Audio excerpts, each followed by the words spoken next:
Welcome to another episode of the Contagious Culture podcast. I am your host, Kyle King, and the goal of this podcast is to help you create an ecosystem of academic excellence. When we think about education as a whole, it's the belief that education is the only industry that doesn't keep in mind the end user when making decisions. What that looks like is we don't often see students as board members. We don't often listen and hear the voice of our students when we're making decisions. So how can we empower our educational system without first understanding how to empower our student leaders? So in this podcast episode, I'm going to talk to you about 5 key steps, 5 methods that you can implement this year, today, to begin empowering student leaders within the classroom. Ultimately, it's about raising the bar. And in order for us to raise the bar, we have to answer this one question. Raising the bar happens only when I what? If I was to say raising the bar only happens when I blank, when I commit to being a better educator, when I focus on professional development, when I humble myself and learn how to ask questions, when I see my students rather than judge and create biases, when I represent them in various ways around the classroom, when I listen to coaching and mentoring, when I want you to fill in the blank. I want you to fill in the blank of what raising the bar looks like when you commit to what? John Quincy Adams said best, if your actions inspire others to dream more, learn more, do more, and become more, you are a leader. How can we, as educators, have actions and commit to actions that are moving students to dream more, moving students to want to learn more, moving students to want to do more, moving students to ultimately become more? Because once we do all of those things, we can actually call ourselves educational leaders. In order for us to connect with students on a deeper level, it requires us to be able to understand the importance of sharing our stories, understanding their stories, and unpacking before we can really drive the car in a way where we can be impactful in the classroom. When I was 15 years old, I made one of the most terrible decisions in my life that led to me transforming so many lives in the future. My mom and dad were preparing to leave to go to a Maxwell concert. My mom was upstairs getting dressed. My dad was downstairs. And how I knew my dad was downstairs is because back in the day, he would always walk around with all of this change in his pocket, just jangling. So you heard him before you saw him. It's kind of like that student in the classroom that you heard them walking down the halls before you actually saw the student before they walked in to your classroom. So I saw my dad. I walked downstairs. I asked my dad, I said, hey, Dad, there's this party going on down the street. Can I borrow the car while you guys are gone to be able to attend this party?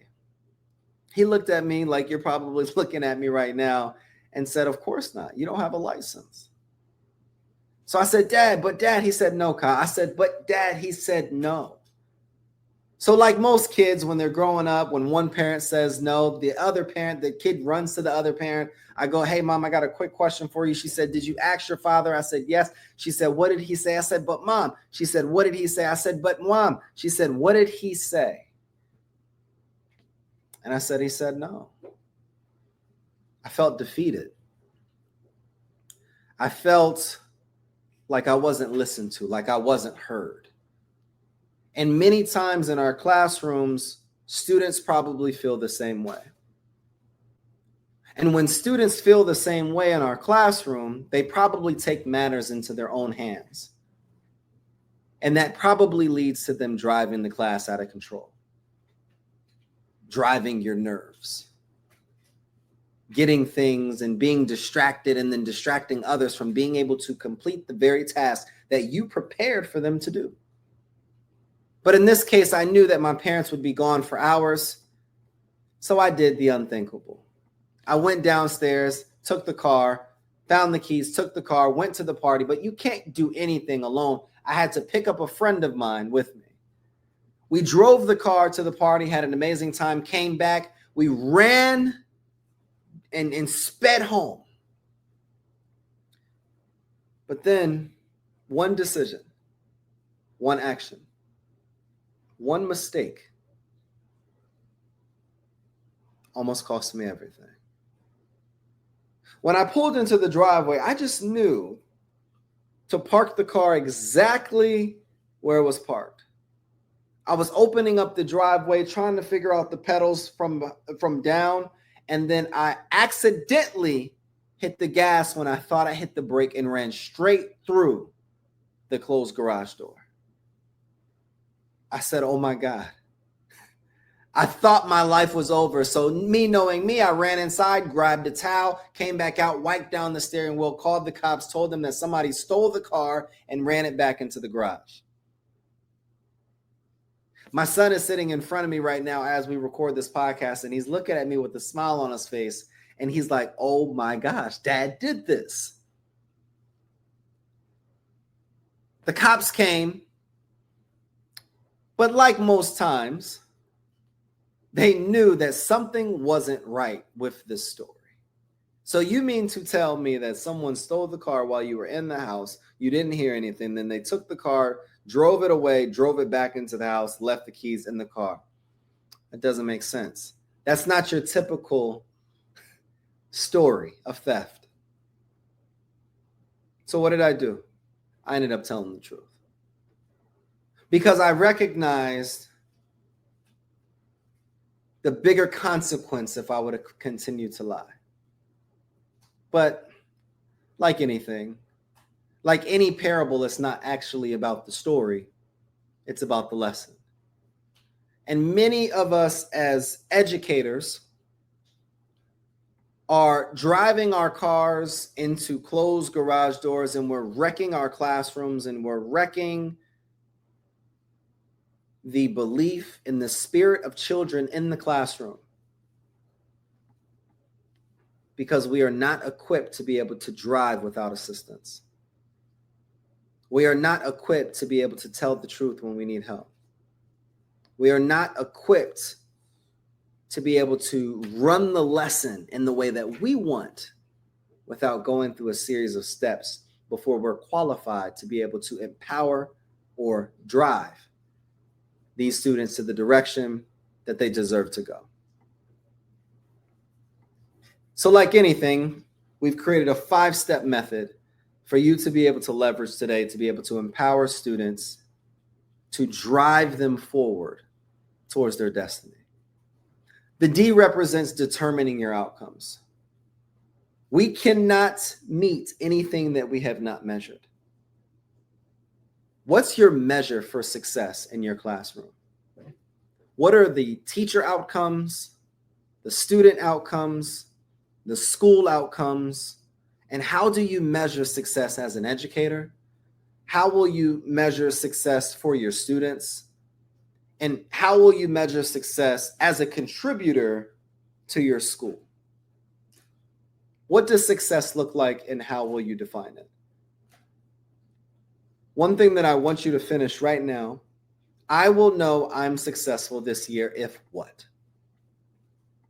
By the end of this school year, I will know I'm successful if what happens. And as you're reflecting on that one question, the R of this drive model represents reflection and correction. If I was to speak with a past student, administrator, or parent about you, what would they say? And I'm not talking about the one that you get happy hour drinks with, or you show up at all of their games on the weekends, or they invite you over, or the one that gives you all of the gifts for Christmas break and teacher appreciation week. I'm talking about the student that didn't do well. I'm talking about the parent that you didn't see eye to eye with. Because there's a vast difference between instruction and teaching. Instruction is prepared lessons and delivering a set of information in front of students with no consciousness or consideration of what the students are going through, what the students need, and you're not differentiating or blending learning in a way where the students will be able to ultimately leave empowered, educated, but not just by way of subject matter, but by way of socially, mentally, emotionally, personally, and professionally towards the goal that they set out at the beginning of the year. What are things that we can reflect upon and correct? What are areas that I can improve as an educator when engaging with my students? What is an area that I can improve upon with engaging with my parents? What is an area that I can improve upon when engaging with my peers and superiors?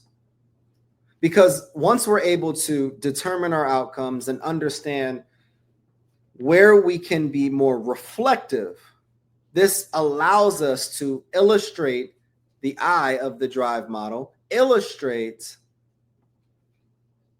a roadmap that allows us to get our students to reach for success. What this roadmap looks like is you have to ask yourself, put an X on your sheet of paper where you're taking notes. Where am I at right now? And then where do I want to be at the end of the year? And that line, that gap in between both of those points is critical for you to be able to have a transformational experience in your classroom. If we're illustrating our roadmap, what that looks like is how will I close the gaps? What are any potential challenges or barriers that I will take or that I will face? And then what is the baggage that I can leave at the front door? Because as we're going on vacation or as we're going on this trip or this journey, we may not be able to take the personal baggage that's showing up in our classroom. We may have to deal with the personal things before we deal to empower or before we focus on empowering the students in front of us. So as we determine our outcomes, the first step, it allows us to reflect and to correct in the second step. The third step allows us to illustrate a roadmap and understand how will I close these gaps and what are the potential barriers and challenges that I will face so that I can be prepared to perform on day one. Once we understand those three steps, it leads us to the V, which is visualizing your perfect classroom environment. What I would define perfect as in the classroom is something that's safe, that's supportive, accepting, fearless, and engaging. How am I supporting my students? How am I accepting them fully for who they are, what they bring, and what they come from? How am I teaching my students to be fearless and make mistakes? Because I got you on the back end. And how am I creating an environment that's engaging for my students? What are you doing as an educator to create a positive, inviting, and safe classroom environment? Not next year, but this year, today. Once we've determined outcomes, step one, it allows us to reflect and correct in step two. This allows us to visualize illustrate our roadmap and then visualize our perfect classroom environment. Once we've done that, now we're able to step into step 5 and establish systems. And I want you to walk me through your day. See, oftentimes we forget that a classroom without systems is like driving a car without an engine. It may be clean and look amazing on the outside, but the truth is it's not going anywhere. What is your before school routine to ensure you arrive to school at work on time, but at 100%? What are systems that you will implement during your instructional systems or times? What are systems that you will implement after your day to ensure you are prepared for the next day? What are classroom norms? What are your non-negotiables as an educator? What are your systems to grading papers so that you can get them back on time and upload it in the system? What are your systems to be able to get to work on time, not burnt out, but also be able to have me time at night? Ultimately, if we're able to determine our outcomes and goals, reflect and correct, illustrate a roadmap, visualize the perfect classroom environment, and establish a system, this will allow us to drive students closer not only to their goals, but this will allow us as educators to drive impact in our classrooms, impact within our school, and ultimately impact within our communities. What can you do today to better equip yourself so that you can better empower students around you? I was an educator just like you, an 8th grade ELA teacher that thought I had all the answers. I thought I was good enough until students entered that classroom and I was presenting in front of them, but I wasn't teaching. I wasn't considering the baggage that students came in with. I wasn't humbling myself so that I can be better for those students. I was just looking at past experiences and creating a present judgment and opinion. And it required an educator like me that had many more years of experience, a mentor still to this day and a friend, to say that, Kyle, it's bigger than you. And you have so much work to do. You have the heart for it. You have the ability to speak, present, but you have to follow the steps that I'm putting in front of you. Before we were able to walk, we had to learn how to crawl. Before we were able to crawl, we had to learn to pick our necks up. Before you can drive the car, you have to go through a set of stages so that you are equipped to be able to drive the car without assistance. In order for us to be able to empower students in the way that they deserve, in the way that they need, it requires us to first set intentions by determining our outcomes. It requires us as educators to be intentional with reflecting and correcting the various things that we can do to have a better experience with parents, to have a better experience with students, and to have a better experience with our teams and colleagues. Once we're able to be more reflective and unpack so that we can be able to be impactful, now it's time for us to illustrate a roadmap and work backwards. If we have goals of achieving this by the end of the school year, then we need to be sure that we're accomplishing all of the sub-steps in between that, setting intentional goals in between that so that we can be able to achieve the success that we defined at the beginning of this episode.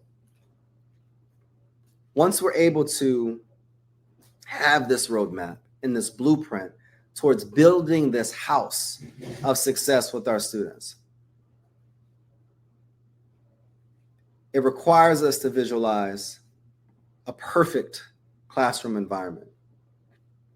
But like I said earlier, perfect is not attainable. But let me tell you what is. Safety. Supportive, accepting, fearless, and engaging classroom environments. That's what students need.